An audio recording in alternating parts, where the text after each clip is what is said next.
Agora sim, de volta ao mundo das meliponas, as abelhas sem ferrão. Como na maioria das colmeias, uma única rainha é capaz de comandar um exército formado por até 80 mil operárias. E entre elas, 400 zangões. É isso mesmo, neste grupo de insetos, cada integrante tem trabalho e papel determinados. Assim funciona a Sociedade das Abelhas.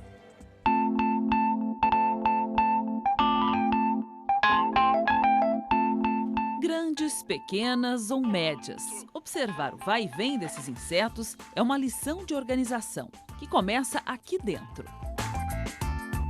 Existe uma rainha, as operárias são responsáveis por todas as tarefas, basicamente as operárias como uma casta e a rainha como uma casta reprodutiva que põe apenas os ovos. Então a função da rainha é pôr o ovo e a função das operárias é trabalhar para o bem comum daquela colônia, né?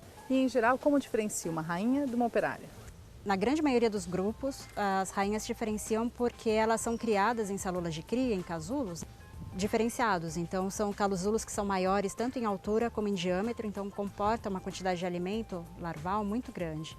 Então, é basicamente, às vezes, 7 vezes mais do que uma célula que vai produzir uma operária. Então, ela vai se diferenciar em uma rainha por conta dessa diferença de alimentos.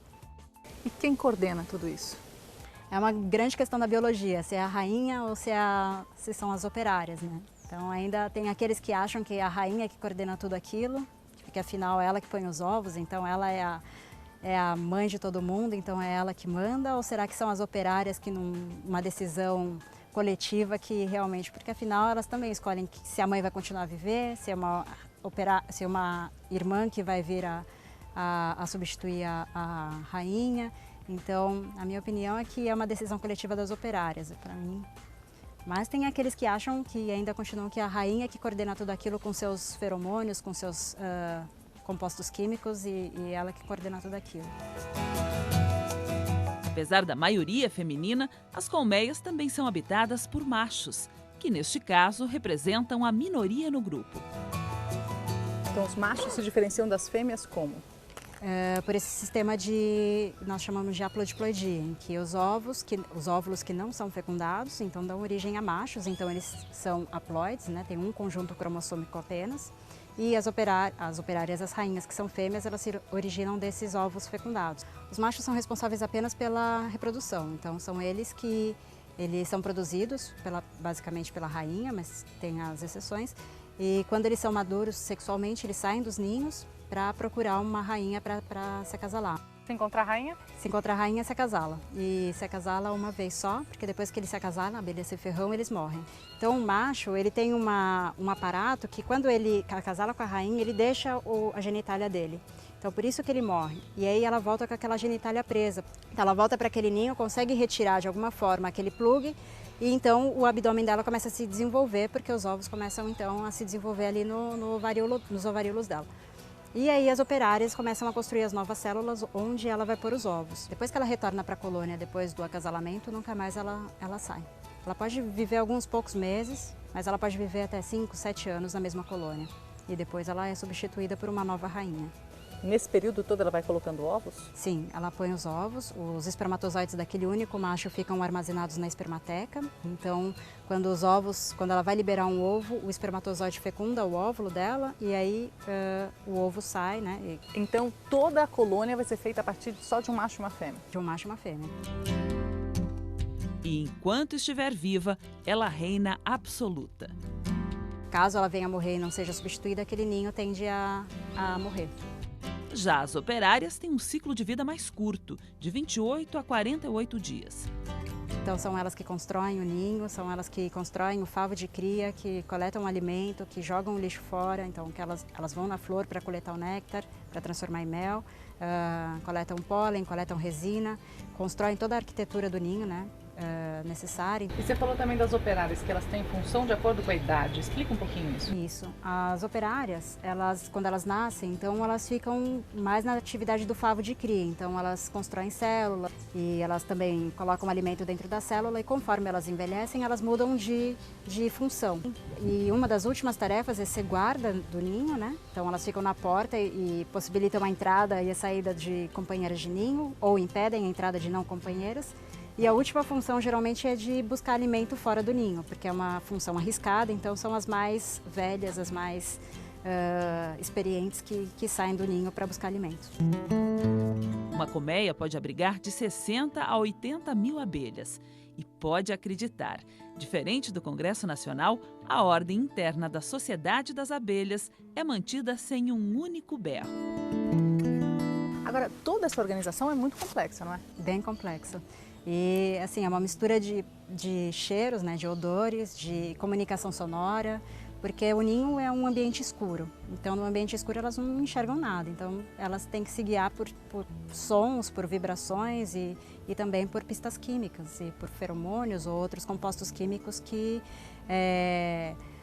possibilitam essa organização, o reconhecimento de companheiros de ninho, quem é companheiro, quem não é companheiro, quem é intruso, quem é parasita. Então, basicamente é um sistema com muitas pistas químicas e sons, né, que nós ainda precisamos descobrir.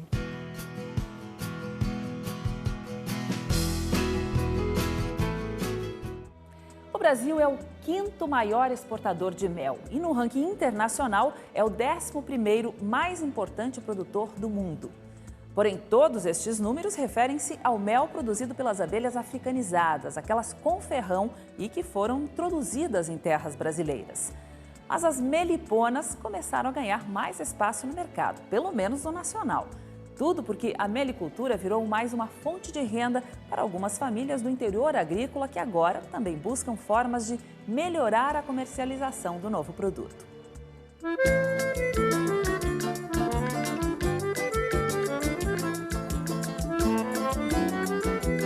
Por aqui a caatinga, a carnaubal e a vegetação do tipo halófica, de extrema tolerância a ambientes salinos, compõem o cenário e dizem bem o tipo de clima da região. Chegamos a Mossoró, no semiárido brasileiro, a 280 quilômetros de Natal. Terra quente, onde a temperatura média fica em torno de 27 graus.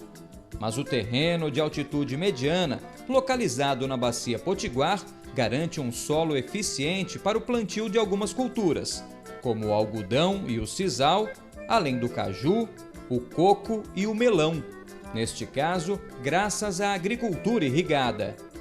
Dos quase 300 mil habitantes, muitos dependem da agricultura ou do manejo artesanal dos recursos da terra.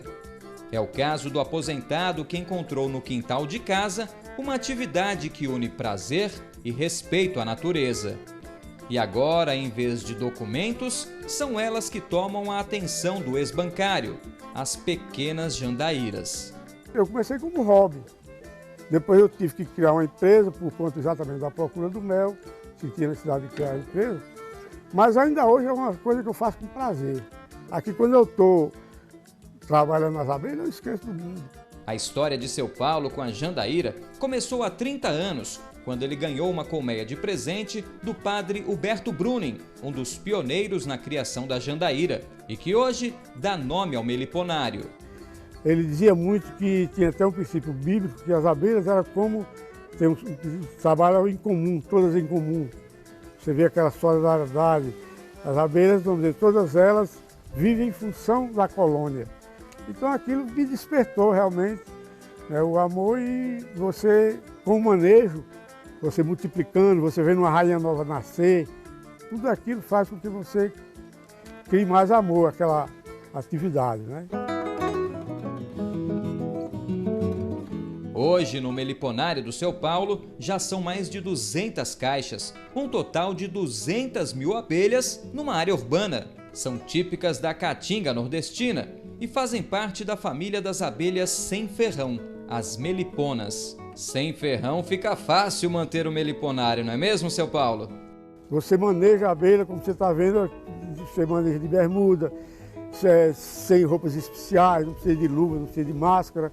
A gente pode até aqui, ó, pegar o favo, onde estão várias abelhas, olha só aqui, ó, quantas abelhas. E o curioso também é que no caso da abelha jandaíra, esse favo aqui não tem mel. Aqui essas bolinhas são os ovinhos de novas abelhas que vão nascer. O mel da abelha jandaíra fica aqui nesse outro lado da colmeia, em potes de cera produzidos por ela. Olha só. Como arma de defesa, resta à melipona apenas a mandíbula. Nada assustadora. O mel da jandaíra, produzido aqui no quintal do Seu Paulo, coletado por sucção, sem contato humano e atendendo às normas de higiene, é o único com selo de certificação no Rio Grande do Norte.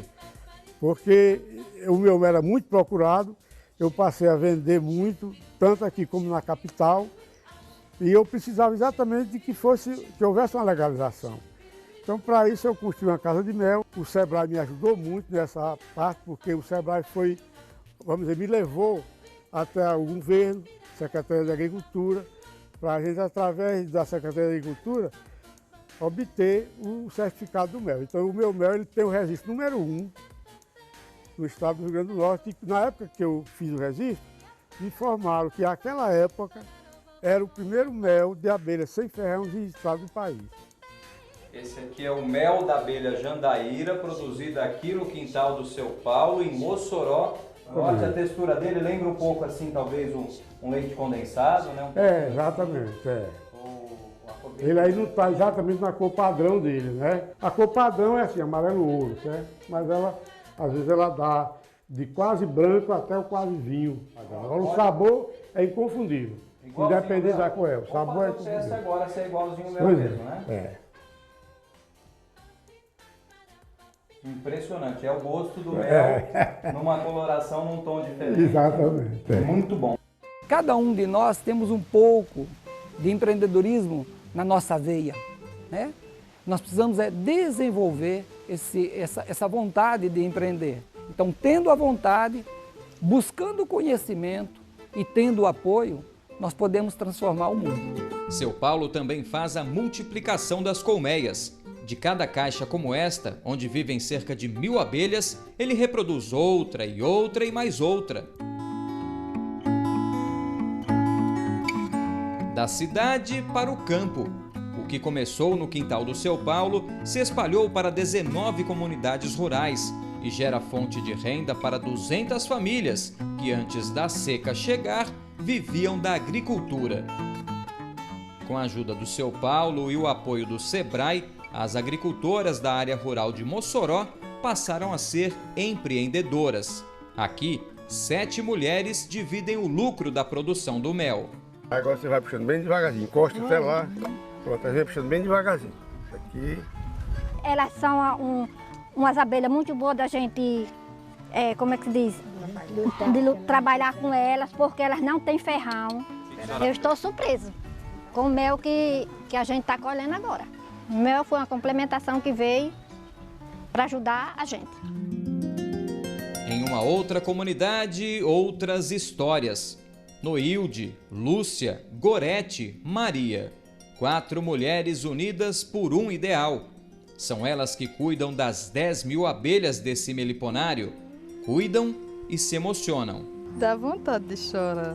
A emoção que a gente sente é por conta da união deles, que eles podem produzir. E se a gente se unisse, o que a gente não poderia também, né? Porque uma tardezinha a gente vir no quintal e fazer isso é maravilhoso. E às vezes a gente, quando chega aqui, às vezes a gente não quer nem sair do lugar. O mel da jandaíra é raro. Cada litro é vendido por R$100, 10 vezes mais caro que o mel da abelha africana com ferrão, vendido por cerca de R$10. A explicação está na população. Enquanto a abelha jandaíra, uma população, tem em média 800 indivíduos, as abelhas com ferrão têm 80 mil, chega até 80 mil. Então, ela é uma abelha que produz menos por conta disso. Não é porque ela não trabalha, porque a população dela é pequena. Ela vai disputar um pasto a pico com 800 operários. Mas se você tem uma quantidade grande, você maneja isso, multiplica com facilidade, então ela pode ser uma atividade econômica como outra qualquer. E além de garantirem o sustento da família, também preservam a natureza.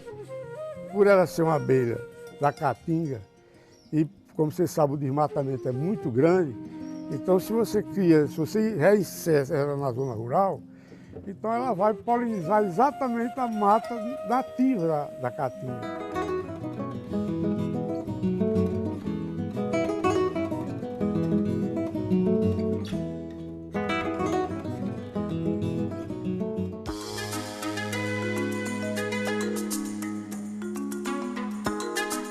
Estamos na zona rural de Manaus.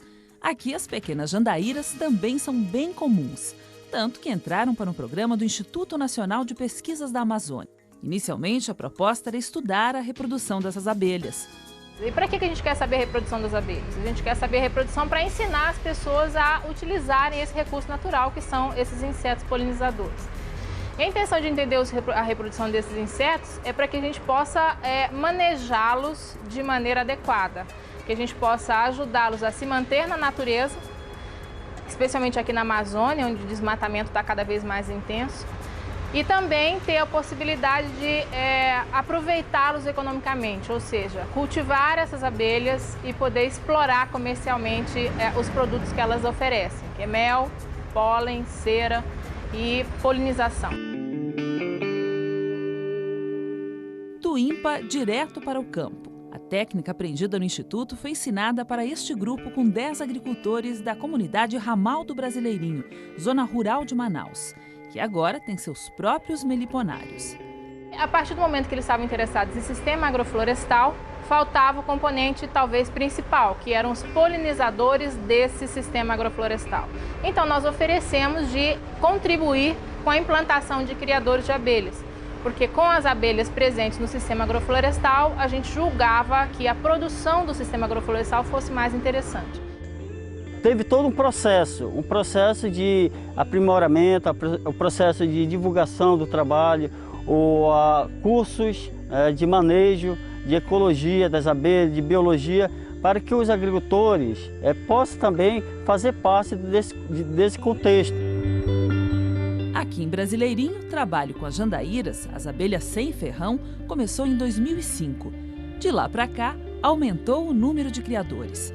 Hoje, muitos pensam até em expandir a atividade. Abelhas na caixinha é lucro garantido, não é mesmo, seu José? Começou a complementar a renda, né? Inclusive, agora quando nós começamos a vender o mel, né?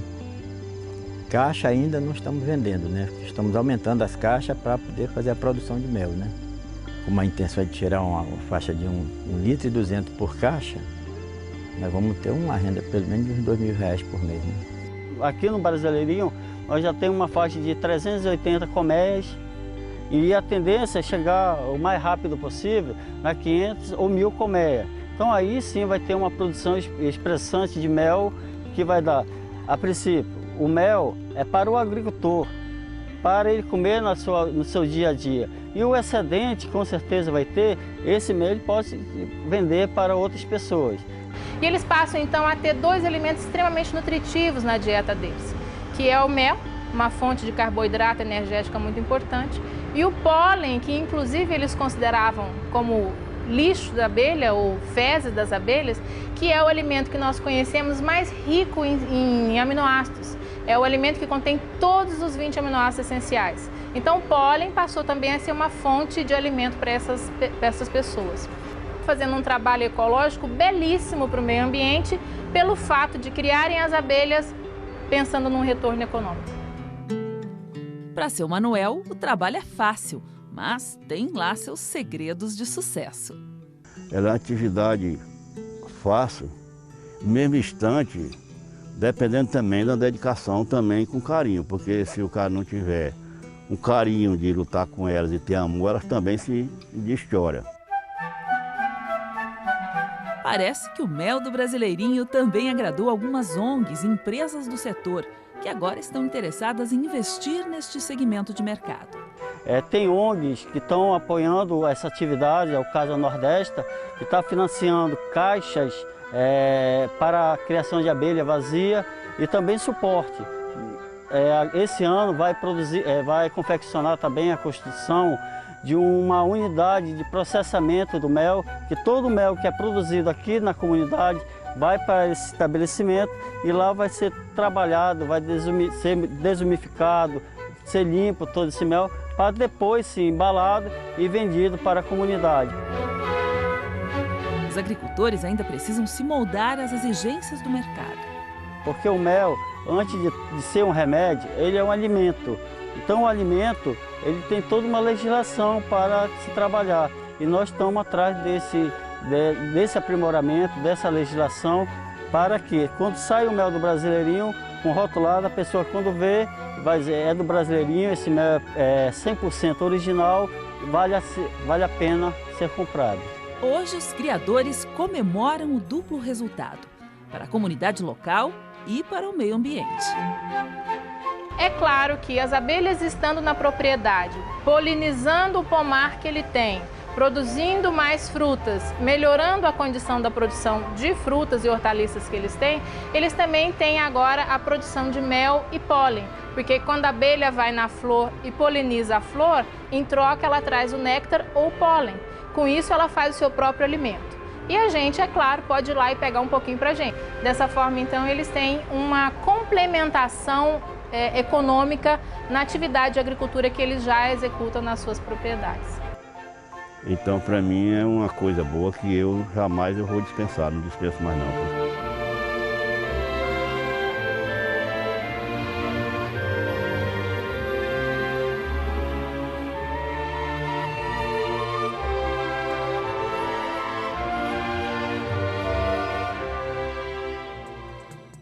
O Good News de hoje fica por aqui, mas você pode rever esta e outras matérias no nosso site, redetv.com.br/Good News. E também estamos no Facebook, é só procurar por Good News, espaço Rede TV. E a gente se encontra na semana que vem. Tchau!